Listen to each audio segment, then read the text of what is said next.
আলাইকুম রহমতুল্লাহি ওয়া বারাকাতুহু। সুপ্রিয় শিক্ষার্থী ভাই ও বোনেরা, সকলকে জানাই আমার ইউটিউব চ্যানেল HKM ইতমাম এই চ্যানেলের পক্ষ থেকে জানাই আন্তরিক শুভেচ্ছা অভিনন্দন।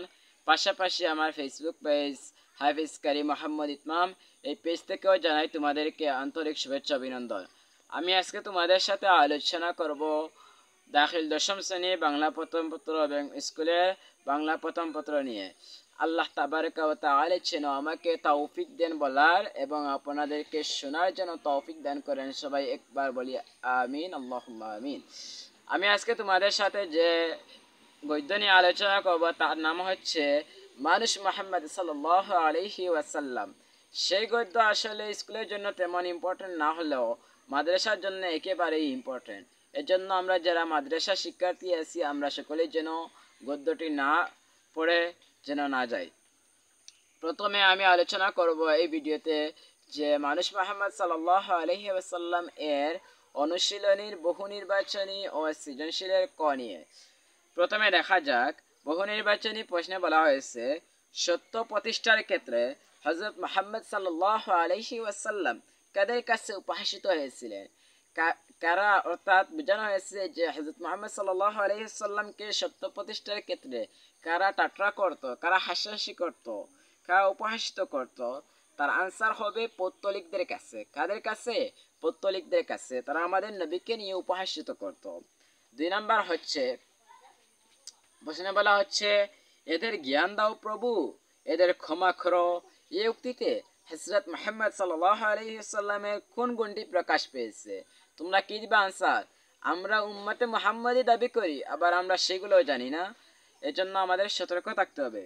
উত্তর হবে মহানুভবতা। কি হবে? মহানুভবতা।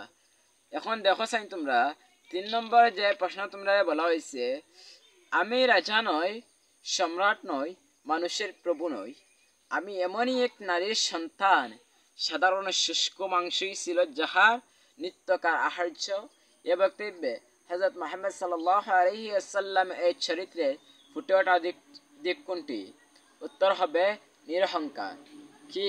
নিরহংকার, অর্থাৎ কোনো অহংকার নেই, তাকে বলা হয় নিরহংকার। তারপরে 4 নাম্বার একটি প্রশ্ন দেওয়া হয়েছে যে উদ্দীপকে প্রতিফলিত বিষয়টির সঙ্গে সাদৃশ্য রয়েছে কোনটির?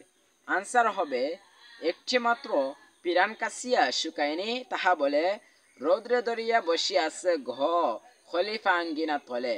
এই তোমাদের বহু নির্বাচনী সমাধান পেয়ে গেলে। আজ সৃজনশীলের কয় বলা হয়েছে হযরত মুহাম্মদ সাল্লাল্লাহু আলাইহি ওয়াসাল্লাম কোন বংশে জন্মগ্রহণ করেন? তার আনসার কি হবে? তার আনসার হবে মক্কার শ্রেষ্ঠ কুরাইশ বংশে। আমরা যদি শুধু দিয়ে দেই যে কুরাইশ বংশে জন্মগ্রহণ করেন, না, আপনার উত্তর সঠিক হবে না।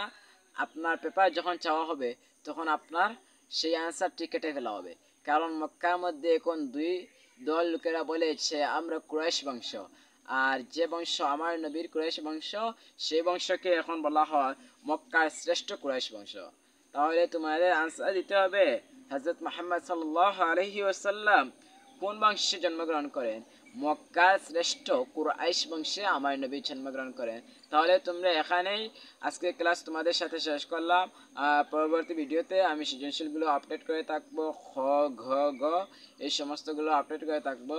তোমরা যদি আমার প্রতিদিনের ভিডিও পেতে চাও তাহলে আমার ইউটিউব চ্যানেলটি সাবস্ক্রাইব করে, লাইক, কমেন্ট করে, শেয়ার করে আমার সাথে থাকবা। সাথে সাথে আমার ফেসবুক পেজটিও ফলো করে আমার সাথে থাকবা। ভালো থাকো, সুস্থ থাকো, বেশি করে পড়াশোনার প্রতি মনোযোগী হও। আর আজকে আমি এখানেই বিদায় নিচ্ছি। আল্লাহ হাফেজ। আসসালামু আলাইকুম ওয়া রাহমাতুল্লাহি ওয়া বারাকাতুহু।